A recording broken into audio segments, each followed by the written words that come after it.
Les autres technologies qui ont été évoquées sont des technologies potentiellement prometteuses, mais qui sont aujourd'hui plutôt des objets, je dirais, en émergence. Hein, j'essaye d'être très prudent sur mes mots. Donc, qui peuvent présenter des potentialités fortes, mais qui aujourd'hui sont moins bien connus des exploitants et peut-être aussi moins bien connus de l'industrie, à la fois les fabricants et aussi les fournisseurs de combustible. Alors ça ne veut pas dire que ce ne sont pas des technologies intéressantes. Je pense qu'il est important de travailler dessus, de les examiner et de s'associer, je dirais, de façon internationale sur le sujet, comme a été évoqué par mon collègue Bréchet, pour participer à ces projets. Mais en tant qu'exploitation industrielle, on est dans un autre registre. François Gaucher avait demandé la parole. Oui, monsieur le député, je propose d'essayer de répondre de manière courte à votre première question sur les moyens, puisque vous nous tendez la perche. Je pense qu'il y a trois catégories, finalement. Si je parle des concepts, finalement, les moins matures, tels que ça vient d'être présenté par Bernard Salat, on peut faire, je pense, déjà beaucoup de choses en matière d'exploration de concepts, et ça permet de rester aussi très présent sur la scène internationale à partir de quelques millions d'euros par an. Ça permet de payer les équipes et également quelques investissements expérimentaux tout à fait intéressants pour faire de la R&D amont, et je pense que c'était mentionné par le CNRS. Quand on veut aller plus loin, c'est-à-dire commencer à vraiment explorer une R&D validée, qualifiée, se frotter également aux questions de licensing, je pense qu'il faut passer à un ordre de grandeur supérieur. On est à plusieurs dizaines de millions d'euros par an pour alimenter une R&D de qualité avec, de mon point de vue, trois piliers qui sont nécessaires.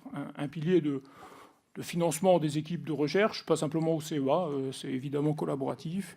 Un pilier d'investissement aux plateformes expérimentales, dont certaines peuvent être déjà de taille plus importante que ce qu'on peut voir. C'est pas des petites choses sur la paillasse.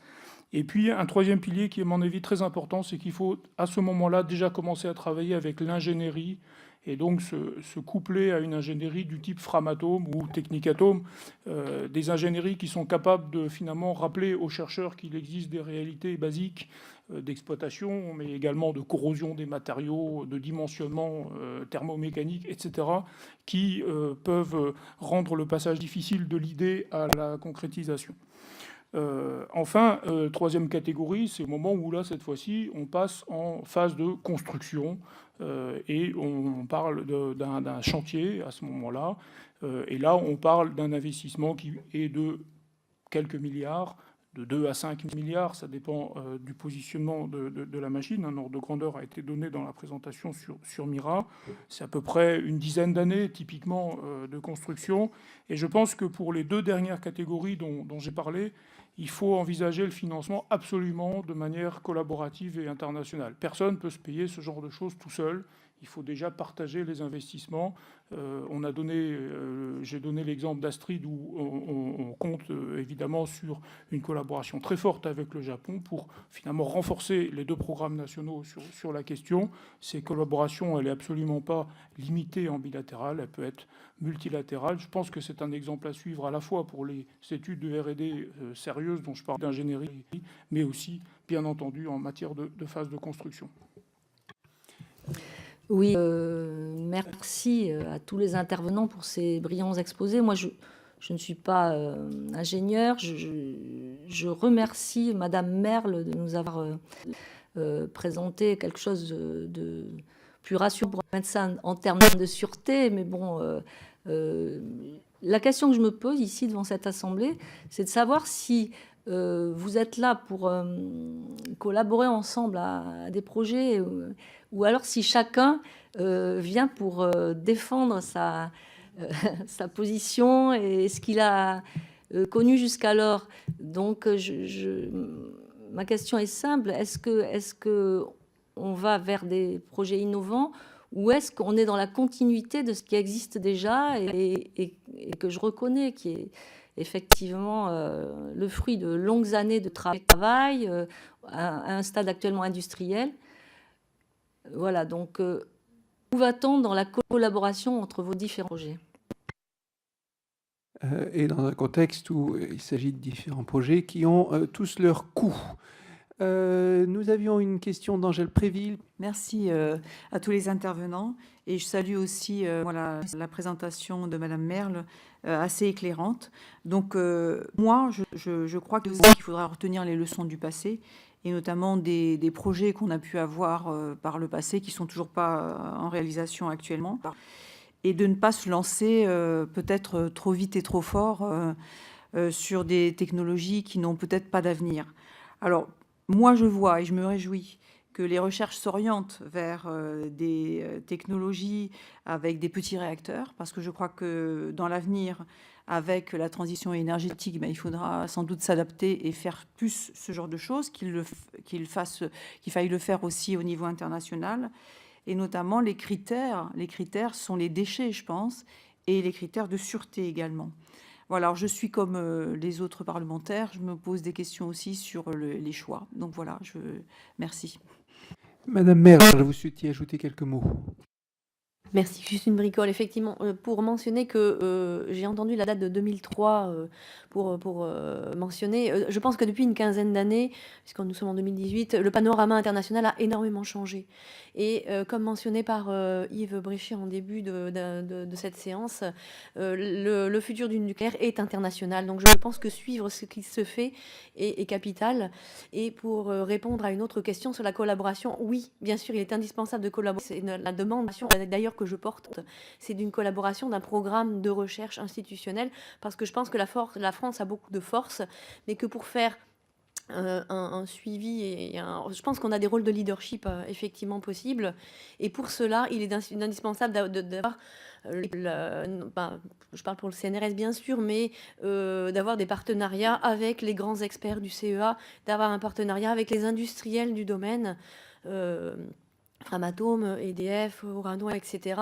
Parce que sans ça, on n'aura pas de programme qui tienne la route. Donc la collaboration est indispensable et je pense est voulue par beaucoup. Alors, concernant les questions du public, la deuxième question concerne les réacteurs à sel fondu. Ce matin, nous avons plutôt abordé dans le sens de la fusion solide. Donc, la personne souhaite savoir justement que cette technologie semble offrir le potentiel d'une garantie de sûreté beaucoup plus importante, accompagnée d'une réaction importante du coût, d'une réduction importante du coût de l'énergie nucléaire. Donc, il demande si le CEA est prêt à travailler avec l'OPEX pour cette technologie pour l'avenir. Monsieur Gaucher. Oui, je propose de répondre. Oui, bien entendu, nous sommes ouverts côté CEA. C'est pas parce que l'essentiel des moyens est consacré effectivement à la technologie qui nous semble la plus urgente à continuer de développer pour progresser, et en particulier pour être capable de franchir cette marche extrêmement importante qu'il y a entre quelque part les conceptions historiques et les exigences de sûreté les plus modernes telles qu'on peut les voir après, par exemple, les attentats de 2001 et l'accident de Fukushima. Ça a élevé d'un seul coup l'exigence de sûreté de manière considérable. Il est important de partir de choses qu'on maîtrise bien. Pour faire cet incrément, sans quoi on peut se retrouver face à des choses très difficiles à faire. Ça, c'est la première chose. Donc, c'est pas parce qu'on travaille majoritairement sur ces questions-là qu'on n'essaye pas de regarder ce qui se passe ailleurs. On le fait dans un contexte international. J'aurai un exposé sur cette question tout à l'heure. Il est important de garder l'esprit ouvert et la capacité d'invention. Et en ce sens, nous collaborons avec nos collègues du CNRS sur les sels fondus, pas sur tous les sujets. Nous n'en faisons pas un projet financé que personne nous le demande.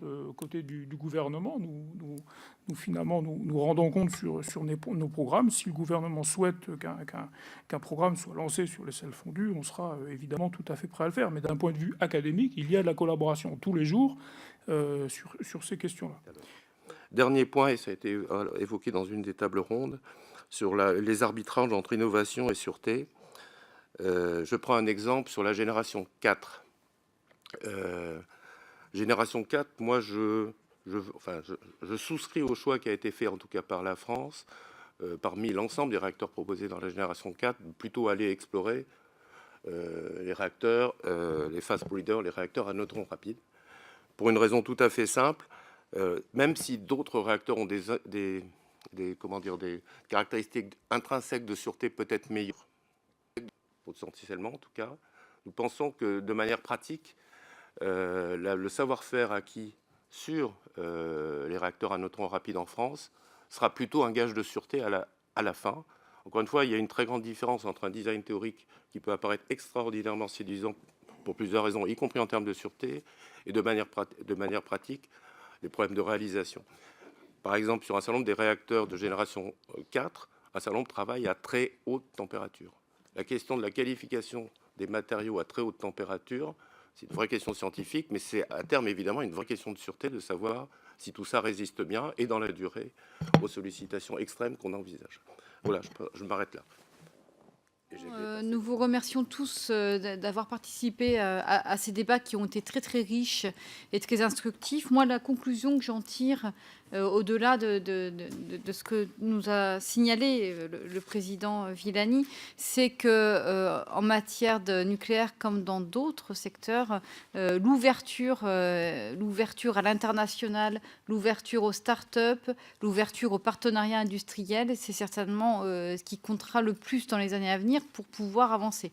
On le voit, on ne peut plus mener des projets industriels seuls sur notre territoire et seuls au sein d'un opérateur qui ne dialogue pas avec les autres, faire des JV, prospérer en matière industrielle. Je pense que ça passe par de l'échange de technologies, par des JV, par des partenariats où chacun y gagne. Et voilà. Et en matière nucléaire, bon, bien évidemment, nous avons de gros sujets de sécurité, de sûreté nucléaire qu'il va falloir prendre en charge. Mais s'il y a un avenir pour l'industrie nucléaire, pour de nouveaux développements et une industrie plus sûre et moins coûteuse, bien évidemment, il faut que la recherche soit vivante. Et elle ne sera plus vivante, il me semble, au XXIe siècle, au sein d'opérateurs qui sont des monstres industriels, certes, mais qui résonnent isolés les uns des autres. Et je pense que notamment l'ouverture aux startups est vraiment primordiale. Et d'ailleurs, on le voit aux États-Unis, c'est principalement leur force aujourd'hui.